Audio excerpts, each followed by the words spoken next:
Maka sering sekali akal saudaraku dijadikan manusia sesuatu yang mengalahkan Al-Quran dan Sunnah.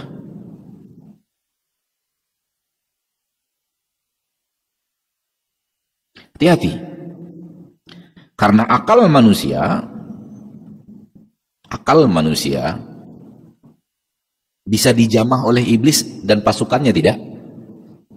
Bisa tidak? Akal manusia bisa nggak masuk ke dalamnya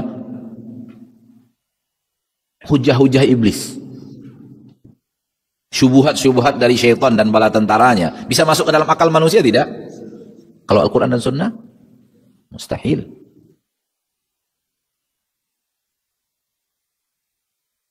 Maka jangan pernah jadikan akal kita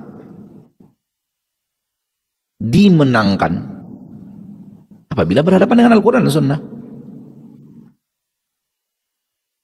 Justru kalau ingin akal kita itu terpelihara dari jamahan syaitan, larikan dia kepada sesuatu yang telah dijamin syaitan tak bisa mendekat di situ, yaitu Al-Quran dan Sunnah.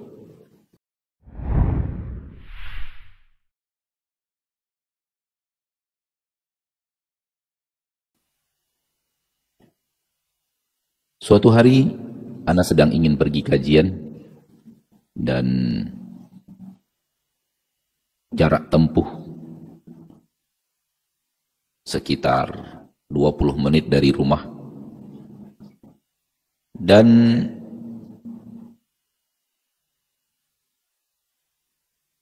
sekitar 19 menit telah ditempuh, tinggal 1 menit lagi. Di kota Pekanbaru ini, tinggal belok kiri, kanan, kiri sampai di tempat kajian. Pas di jalan itu, panitia telepon, Ustadz lagi di mana? Saya mengatakan, sudah dekat, 1 menit lagi sampai. Panitia tutup telepon, Ana letakkan telepon, datang sepeda motor dari depan, tabrakan. Ternyata yang 1 menit yang kata kita gampang tadi, tak gampang.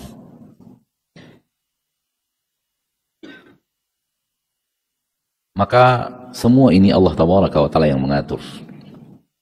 Dan setelah itu Ana sadar bahwa Ana lupa mengucapkan insya Allah.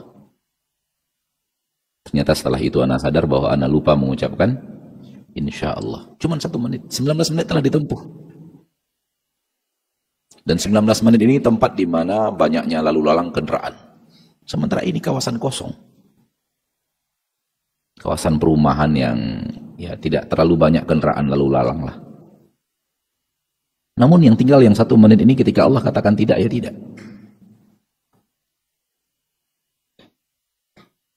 Pas Ana letakkan telepon, datang sepeda motor dari depan, tabrakan, dan motornya masuk ke dalam kolong mobil. Namun orangnya tidak.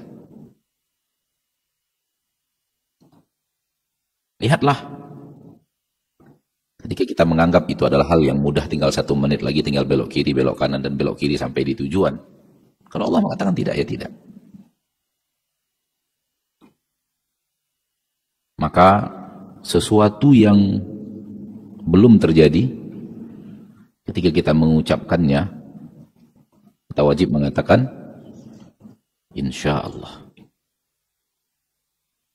Sekarang bagaimana kalau sesuatu yang telah terjadi? Bolehkah kita ucapkan insya Allah?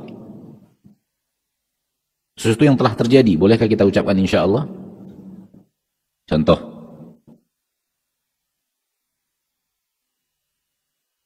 Antum-antum yang telah punya anak. Di majelis ini ada yang sudah punya anak? Ada ya? Baik. Lalu orang bertanya, antum sudah punya anak? Jawabannya, insya Allah. Boleh atau tidak?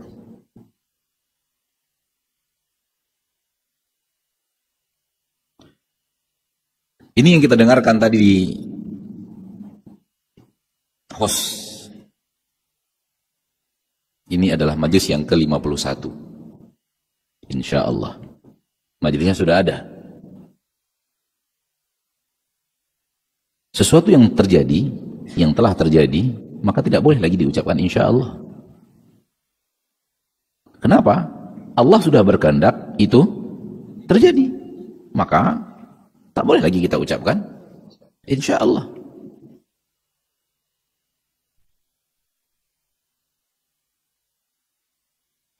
Kecuali yang diinginkan adalah, yang diucapkan adalah, semoga majlis ini Allah lancarkan sampai akhir.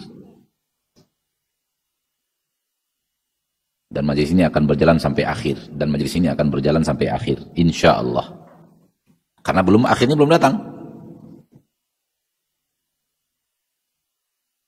Namun ketika majlis sudah ada, sudah terwujud, maka tidak lagi disyariatkan kita untuk mengucapkan insya Allah. Persis seperti yang tadi. Antum sudah punya anak dan keturunan, lalu orang bertanya, sudah punya anak kah? Sudah punya keturunan kah? Antum katakan insya Allah. Nggak boleh lagi insya Allah. Karena Allah telah berkehendak. Itu telah Allah putuskan. Maka jawabannya Alhamdulillah, bukan insya Allah. Adapun sesuatu yang belum terjadi, maka di saat itu kita ucapkan apa? Insya Allah. Adapun kalimat insya Allah jangan diucapkan dalam sesuatu yang telah terjadi. Karena Allah telah berkehendak. Jangan lagi digantungkan kepada kalau Allah berkehendak. Allah sudah berkehendak. Antum hidupkah? Insya Allah. Lu antum kan hidup. Allah sudah berkehendak, antum hidup. Maka tidak perlu lagi digantung kepada masyiatullah. Karena masyiatullah sudah nyata, jelas bahwa antum hidup.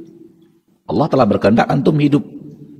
Maka tidak digantung lagi kepada masyiatullah. Karena Allah telah menjelaskan bahwa antum hidup. Dengan Allah hidupkan, maka tidak digantungkan lagi kepada masyiatullah. Dan yang tidak boleh mengucapkan insya Allah dalam berdoa. Dalam berdoa juga dilarang mengucapkan apa? Insya Allah. Jangan salah seorang di antara kalian, kata Nabi SAW, mengatakan kepada Allah dalam doanya, ya Allah ampuni aku in syi'ta, kalau engkau berkehendak. Nggak boleh. Nggak boleh. Falyazimil mas'alah. Hendaklah dia kokohkan permintaannya kepada Allah Tabaraka wa Ta'ala. Ya Allah ampuni dosaku. Ya Allah ampuni dosaku. Ya Allah ampuni kesalahanku. Ya Allah, jangan bilang in syi'ta. Kalau engkau mau. Ini juga tempat di mana dilarang kita mengucapkan apa? Insya Allah. Nah. Di awal bahasan asma wa sifat, Ana ingin memberikan nasihat tentang akal. Tentang akal. Karena sering sekali penyelewengan di dalam asma wa sifat, bab tauhid asma wa sifat, dikembalikan manusia kepada inilah yang kami bisa fahami dengan akal kami. Ini adalah tuntutan akal. Ini adalah tuntutan akal. Akal manusia tidak bisa memahami kecuali yang seperti ini. Padahal dia mewakili akalnya dia, bukan akalnya manusia. Maka sering sekali akal saudaraku dijadikan manusia sesuatu yang mengalahkan Al-Quran dan Sunnah.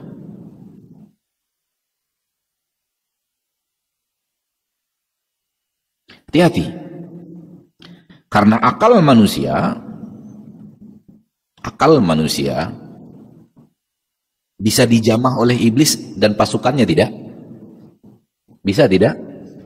Akal manusia bisa nggak masuk ke dalamnya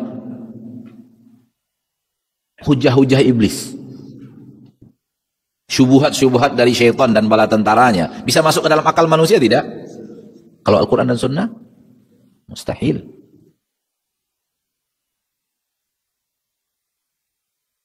Maka jangan pernah jadikan akal kita dimenangkan apabila berhadapan dengan Al-Quran dan Sunnah. Justru kalau ingin akal kita itu terpelihara dari jamahan syaitan, larikan dia kepada sesuatu yang telah dijamin syaitan tak bisa mendekat di situ, yaitu Al-Quran dan Sunnah. Ini dia yang benar. Ini cara yang paling aman agar akal kita minimal di dalam subbahasan tertentu tak bisa syaitan masuk ke dalamnya. Larikan dia kepada sesuatu yang telah Allah jamin, syaitan tak sanggup di situ. Jalan yang lurus adalah jalan yang ditunjukkan oleh Allah di dalam Al-Quran dan ditunjukkan oleh Nabi SAW di dalam Sunnah. Dan jalan ini Nabi sendiri yang mengatakannya, syaitan tak mampu apa-apa di jalan itu. Namun kalau jalan-jalan yang lain, tidak ada satu jalan pun melainkan ada syaitan yang mengajak manusia untuk masuk ke jalan itu. Bukankah ini hadis yang sering kita dengarkan, dibacakan oleh para ustadz, dibacakan oleh para ahli ilmu kepada kita? Berarti Al-Quran dan Sunnah, Siratal Mustaqim, Allah sudah jaga dari segala tipu muslihat syaitan. Was-was syaitan nggak bisa masuk ke dalamnya. Dia aman dari bisikan syaitan. Akal kita aman tidak? Tak aman. Akal kita bicara pengalaman, masa sih menang lawan iblis? Yang hidupnya sudah tak tahu lagi berapa usia iblis itu. Belum Nabi Adam diciptakan, dia sudah diciptakan Allah. Dan sudah miliaran manusia meninggal dunia, mati, dia tak mati-mati. Berapa generasi yang dia lewati, berapa pengalaman hidupnya untuk menggoda manusia. Ini lawan kita loh, musuh kita. Itu mau kita lawan dengan akal kita, kekuatan berpikir kita.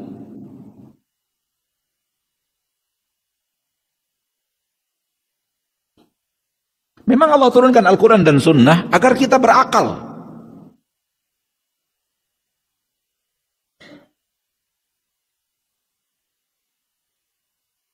Allah turunkan Al-Quran agar membimbing akal kita.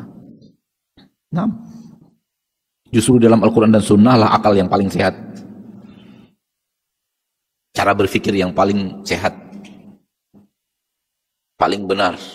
Karena Al-Quran dan Sunnah membimbing akal manusia ke jalan yang paling baik. Inna hadzal Qur'ana yahdi lillati hiya aqwam. Sesungguhnya Al-Quran ini menunjukkan manusia ke arah yang paling lurus, yang paling benar.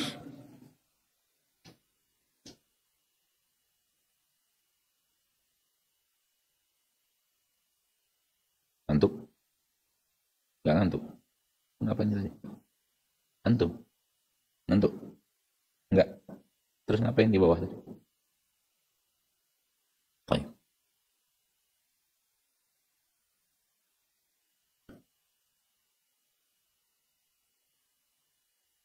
Sering sekali di dalam bab asma wa sifat, loh kok begini? Akal saya nggak bisa memahaminya. Ini tuntutan akal. Kalau tidak begini akal tak bisa faham. Akhirnya disebabkan rujuk kepada akal, apa yang Allah katakan ya berubah menjadi tidak. Apakah untuk itu Allah ciptakan akal kita? Apakah dengan akal kita yang kita katakan ini adalah tuntutan akal, akhirnya yang Allah katakan ya berubah menjadi tidak?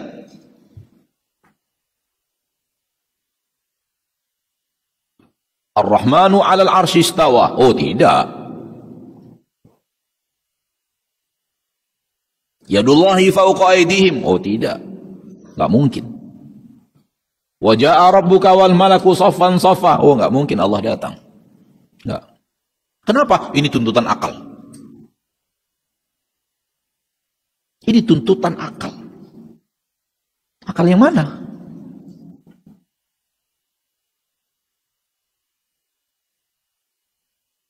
Bagaimana mungkin manusia kembali kepada akalnya, lalu memenangkan akal itu dan merubah makna yang ada di dalam Al-Quran? merubah makna yang ada di dalam hadis.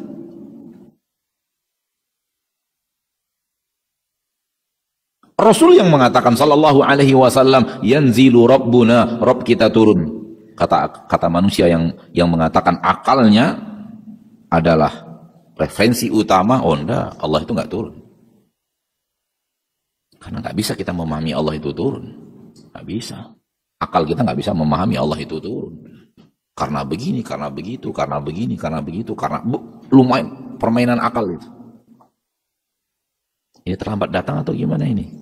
Waktunya sudah habis baru datang dia.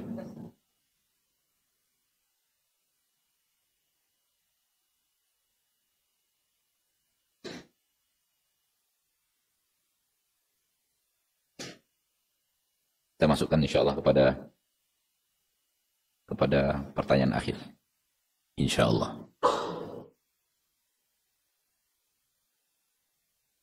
Karena sudah masuk ke dalam bahasan. Nanti buyar lagi deh. Lihat di dalam Al-Quranul Karim. Lihat di dalam Al-Quranul Karim Allah mengatakan, Innama kana qawlal mu'minina idza du'u ila Allahi wa rasulihi liyahkuma bainahum. Lanjutnya, ayyaqulu sami'na wa ata'na. Sesungguhnya perkataan orang-orang yang beriman kalau diajak kepada Allah dan Rasulnya, ini perkataan Allah, ini perkataan Rasulullah, ini yang Allah katakan di dalam Al-Quran, ini yang Rasul katakan di dalam sunnah. Kalau dia orang yang beriman, mereka hanya mengatakan innama kana qaulal mu'minin. Perkataan orang beriman hanyalah sami'na wa ata'na. Kami dengar, kami taat. Coba lihat, dengar langsung taat. Dengar langsung taat. Ini dalam loh Pak. Anda tidak perlu ragu, ini adalah yang benar, yang sahih, walaupun akal Anda belum bisa memahami dengan baik, taati dulu. Taati. Soal akal Anda tidak bisa memahami dengan baik, insya Allah akan bertemu orang yang akan pandai menyampaikan kepada Anda, ini yang benar. Kalau Anda serius mencarinya.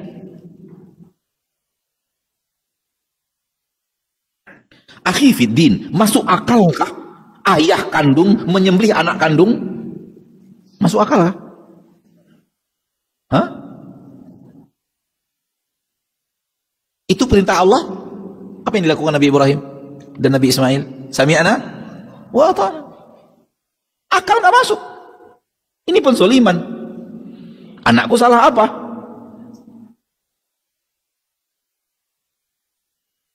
Kalau perintahnya sekedar yang penting dia mati, siapapun yang membunuhnya, itu lebih ringan daripada saya sendiri yang harus menggorok lehernya. Iya atau tidak? Kalau perintahnya yang penting Ismail mati, alaihissalam, yang penting Ismail meninggal dunia, intinya dia harus dibunuh dengan cara apapun, melalui orang lain, melalui itu lebih ringan, perintah itu lebih ringan. Tapi kalau itu perintahnya ayah kandungnya sendiri yang harus menyembelih anaknya, ini cocok dengan akal atau tidak? Nabi Ibrahim taat atau tidak?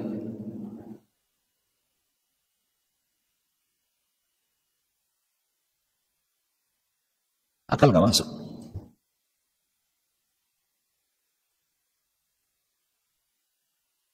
Beginilah orang yang beriman.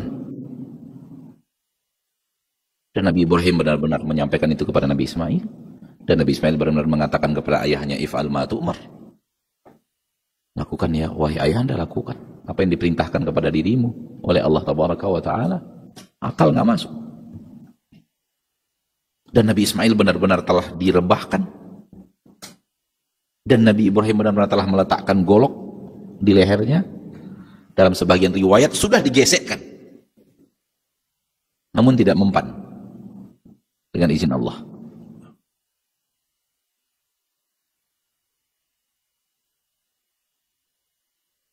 Sami'na wa ata'na. Kenapa? Karena mustahil yang benar-benar datang dari Allah, benar-benar datang dari Rasulullah SAW, mustahil di dalamnya ada kesesatan. Mustahil. Itu mustahil. Di dalamnya ada kesalahan, itu mustahil. Di dalamnya ada sesuatu yang tidak benar, itu mustahil. Karena datangnya dari Allah, datangnya dari Rasulullah. Nasnya tegas, sanadnya sahih. Lalu Anda katakan, logika menuntut tak mungkin seperti itu. Kok aneh? Inilah yang dilarang oleh Allah dan Rasulnya di dalam awal surat Al-Hujurat. Ya ayyuhalladzina amanu, hai orang-orang yang beriman, la tuqaddimu baina yadayillahi wa rasulih. Jangan di depan Allah dan Rasulnya.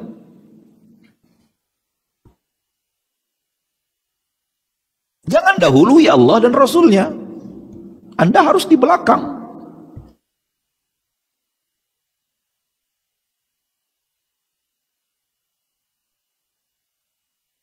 Ini bukan berarti kita membuang akal, bukan. Tetapi akal itu jangan sampai mendahului Allah dan Rasulnya. Letakkan dia di belakang Al-Quran dan hadis. Mengikut Al-Quran dan hadis. Adapun ketika Allah mengatakan di dalam Al-Quran, oh akal saya tidak bisa memahami, rubah saja maknanya seperti ini, baru akal saya bisa faham.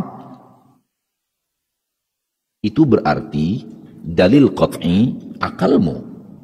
Sehingga Al-Quran dan hadis dilari-larikan ke sesuatu yang Anda anggap itulah sesuatu yang harus diikuti. Berarti Al-Quran dan Sunnah diturunkan tidak sebagai petunjuk, karena ada yang lebih hebat dari Al-Quran dan Sunnah ada di permukaan bumi bernama akal manusia. Ini kan aneh.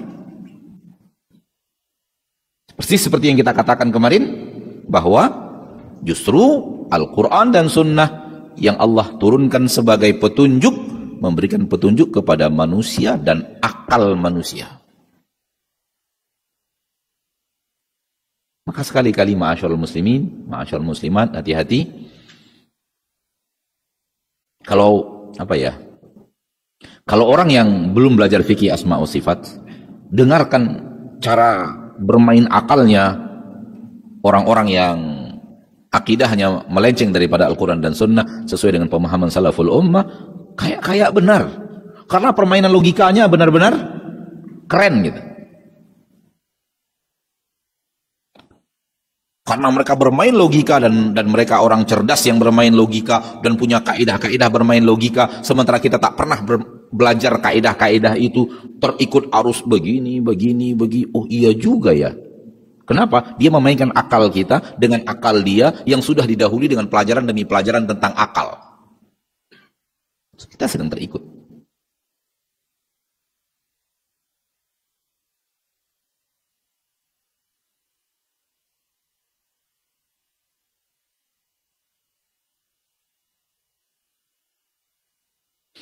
Oleh karena itu, akal jadikan dia murid Al-Quran dan Sunnah.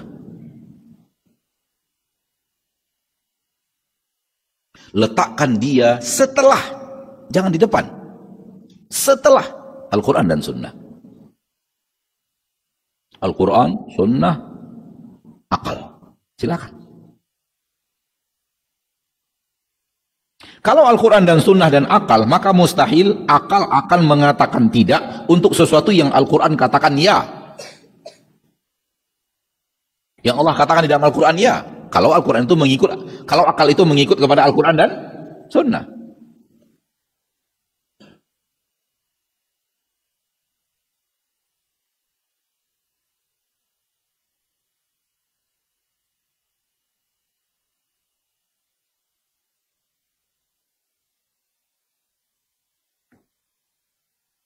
Kita tepiskan dulu nas-nas Al-Quran dan Sunnah.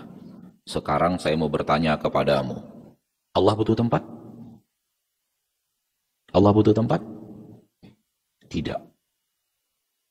Cocok dengan akal kan? Allah tidak butuh tempat, saudaraku. Karena kalau Allah butuh tempat, sementara tempat itu pernah tak ada. Tempat itu makhluk. Dia pernah tidak ada sebelum dia diciptakan. Masuk akal nggak? Secara permainan logika masuk tidak? Ya akhi. Oke. Saya bersamamu, Allah tidak butuh tempat. Lalu apa? Maka tidak mungkin Allah di atas arsy. Coba lihat. Tembakannya gimana? Kemana perginya? Dimulai dari permainan akal. Semua ini makhluk Allah dan sebelumnya tidak pernah ada. Dan Allah sudah ada. Maka tidak ada tempat ketika itu. Maka bagaimana mungkin setelah makhluk ada, Allah membutuhkan tempat itu dan dia adalah makhluk yang diciptakan, yang sebelumnya belum pernah, yang sebelumnya pernah tidak ada. Kemana cara berpikirnya orang-orang yang katanya ikut Al-Quran dan Sunnah itu? Otaknya nggak jalan. Tuh, otaknya nggak jalan kan?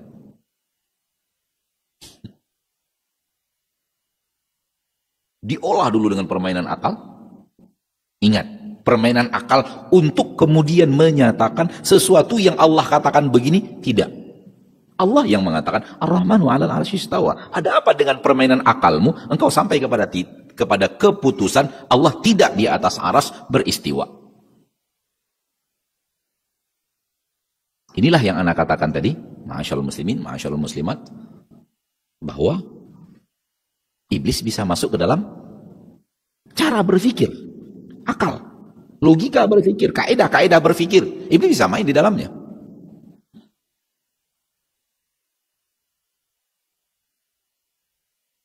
Maka hati-hati.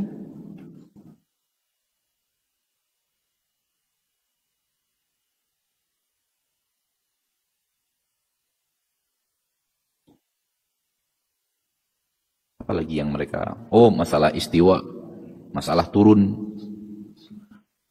ke langit dunia. Bagaimana mungkin Allah turun? Kalau Allah turun, arsy kosong. Kalau Allah turun berarti Allah nggak pernah naik-naik. Kalau Allah turun berarti semua itu olahan akal.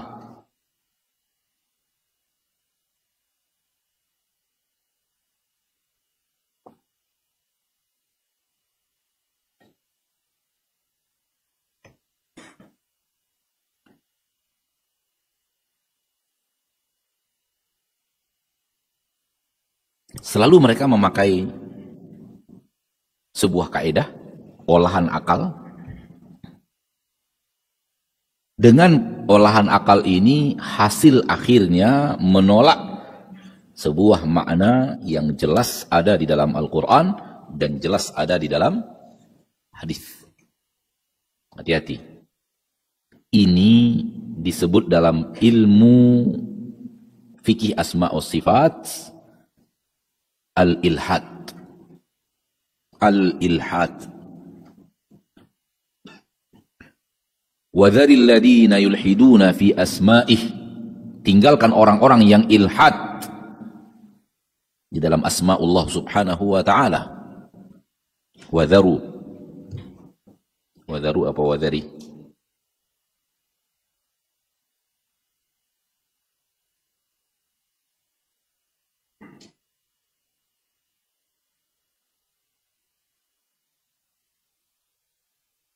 وَذَرُوا Walillahil asma'ul husna fad'uhu biha wa dharul ladina yulhiduna fi asma'ih sayujzauna ma kanu ya'malun. Surah Al-A'raf ayat 180. Allah memiliki asma'ul husna, maka berdoalah kepada Allah dengan menyeru-nyeru Allah dengan nama-nama asma'ul husna tersebut. Wa dharul ladina yulhiduna fi asma'ih, dan tinggalkan orang-orang yang ilhad, melenceng. Allah mengatakan ya, dia mengatakan tidak. Itu jelas melenceng. Allah mengatakan ada, dia mengatakan tidak ada. Itu jelas melenceng. Jelas. Apalagi yang namanya melenceng kalau bukan Allah mengatakan ya, dia mengatakan tidak.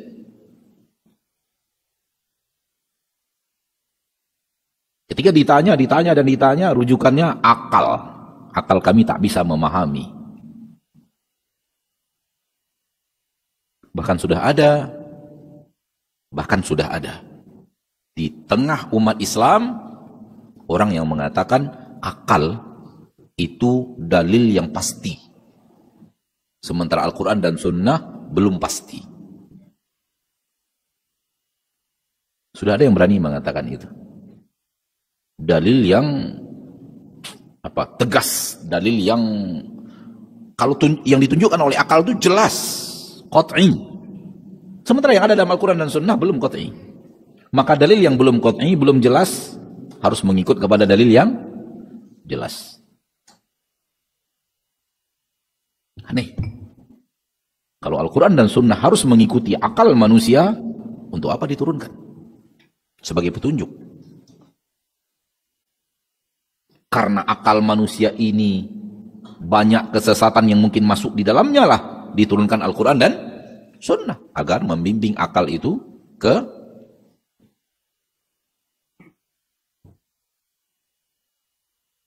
satu contoh lagi. Permainan akal mereka yang sering mempengaruhi kaum muslimin. Kata mereka begini, Allah itu tidak bertubuh seperti manusia. Allah itu tidak bertubuh.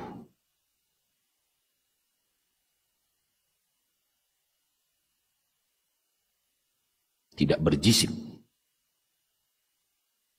Karena Allah tidak seperti makhluk, maka Allah itu tidak berjisim. Tidak bertubuh. Kalau Anda meyakini Allah bertubuh, maka Anda telah menyamakan Allah dengan makhluk.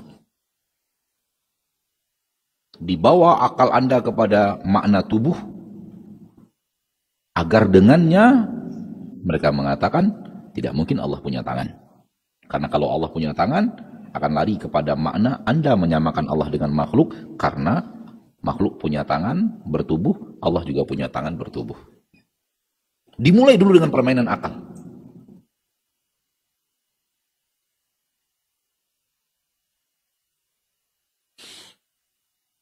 Oleh karena itu hati-hati dengan akal. Akal itu canggih, wallahi canggih. Tapi gunakan pada tempatnya. Salah satu areal yang akal tidak bisa main dan tidak bisa dimainkan adalah perkara gaib.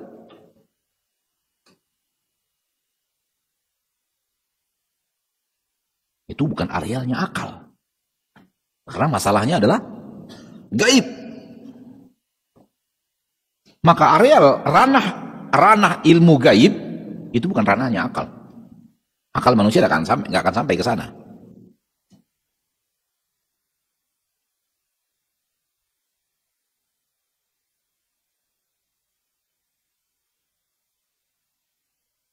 Malaikat Jibril memiliki 600 sayap. Nah, cobalah akal-akali bagaimana cara 600 sayap.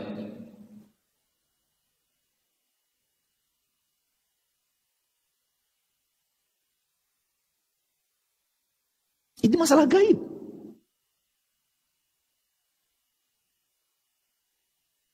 Kalau Allah sudah meletakkan di dalam masalah gaib, tahulah kita ini bukan ranahnya akal. Hal yang gaib kita butuh khabar sahih.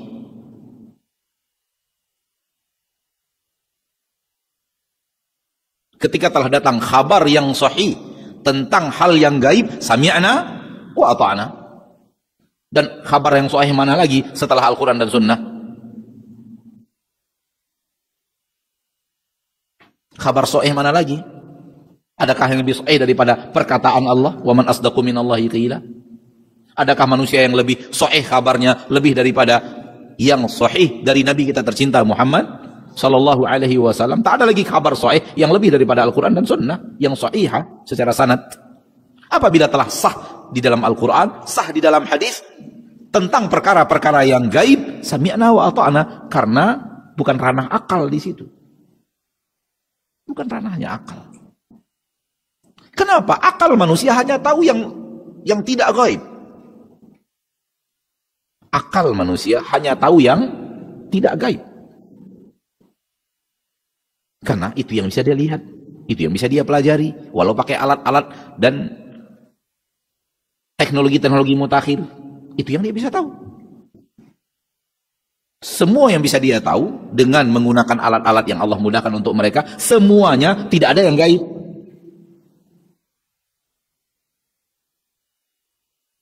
Maka bicara yang gaib, surga dan neraka, bicara malaikat, bicara Allah. Allah, tak ada yang pernah melihat Allah. Malaikat, Nabi Muhammad SAW pernah melihat malaikat. Para nabi dan para rasul pernah bertemu langsung dengan malaikat. Jin, sebagian manusia melihat jin. Apalagi kalau sudah berkawan dengan jin. Bersekutu dengan jin. Ala kulli hal. Fikih asma wa sifat, masalah gaib. Akal jangan dimainkan di dalam ilmu gaib. Akidah tentang masalah-masalah gaib. Akidah tentang masalah gaib, masyaallah muslimin, kembalinya kepada khabar yang sahih. Begitu khabarnya telah sahih, datang dari yang tak mungkin berdusta, tak mungkin salah, sami'na wa ata'na. Sebenarnya ringan, tapi apa ya?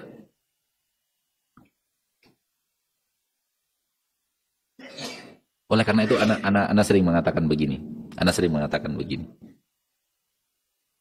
Banyak orang yang tidak mau membicarakan fikih asma wa sifat karena menurut mereka jelimet. Sebenarnya nggak jelimet. Cuman karena akal manusia sudah menjelimet-jelimetkannya, akhirnya dibahas untuk membantah akal yang jelimet-jelimet itu, dia kembali menjadi seolah-olah dia jelimet, padahal nggak jelimet. Dia hanya sami'na wa ata'na.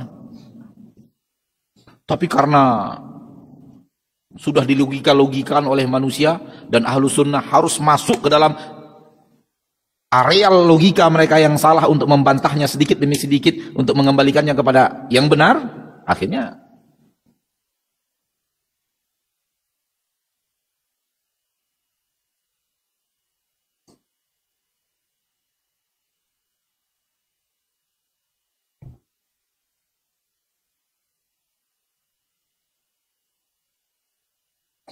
maka hati-hati saudaraku, saudariku kaum muslimin dan muslimat.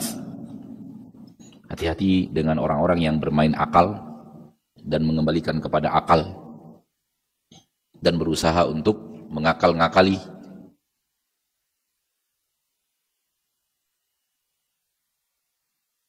sampai kepada titik mereka tidak yakin Allah di atas. Padahal Al-Quran dan Sunnah yang bisa di dalamnya menunjukkan Allah di atas ribuan, ratusan, sampai kepada 2000 lebih kata Imam Ibnu Qayyim, dalil yang di dalamnya menunjukkan Allah di atas. Dan Allah sendiri yang mengatakan di atas. Sampai kepada titik bermain akal menolak keberadaan Allah di atas. Bukankah itu yang telah kita bantah dahulu, mereka ketika mengatakan bahwa Allah tidak boleh ditunjuk arah atas, bawah, kanan, kiri, depan, belakang, itu nggak boleh. Allah tidak di atas, tidak di bawah, tidak di kanan, tidak di kiri, tidak di depan, tidak di belakang, tidak di dalam alam, tidak di luar alam, tidak. Sehingga ribuan, lebih daripada 2000 itu udah banyak sekali.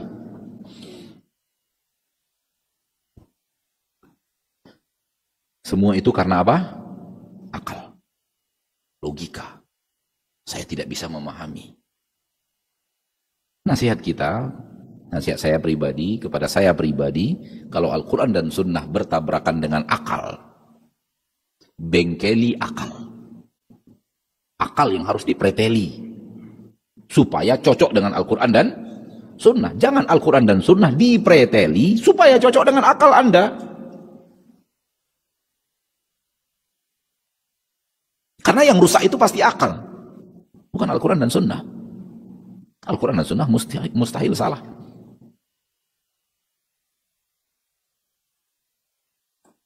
Yang mengatakan Allah datang di hari akhirat itu Allah sendiri.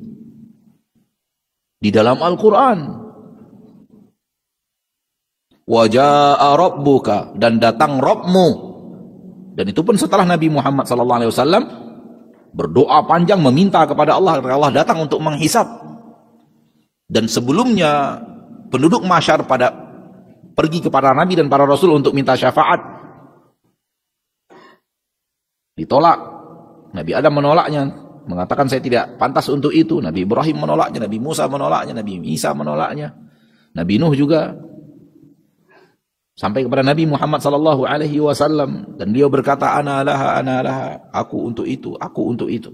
Lalu beliau berdoa, mohon sambil bersujud, meminta kepada Allah Tabaraka wa Ta'ala untuk Allah datang menghisap hamba-hambanya. Dan Allah Tabaraka wa Ta'ala di dalam Al-Quran mengatakan, wa jaa rabbuka, dan datanglah Rabbmu, wal malaku saffan saffa, dan malaikat sudah bersaf-saf. Dan datang Rabbmu. Kata mereka, tidak mungkin Allah datang. Kok aneh? Ya logikanya begini. Hasil akhirnya Allah mengatakan Allah datang, mereka mengatakan Allah tidak datang. Dengan logika. Apa namanya kalau bukan melenceng? Itu dia ilhad.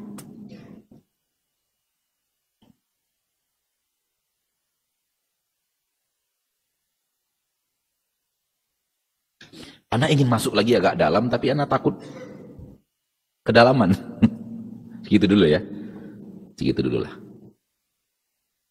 Anak ingin masuk ke majaz. Sebenarnya ingin anak sampaikan tadi majaz sebenarnya. Tapi anak dahului dengan permainan akal.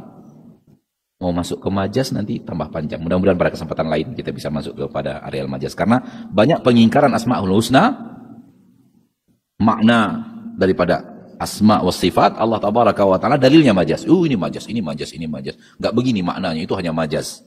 Majaz itu permainan akal. Nantilah kita bahas insyaallah taala. Kita masuk dulu kepada kitab Syekh Abdul Razak. Assalamualaikum warahmatullahi wabarakatuh. Sampai jumpa kembali di World Islam Channel.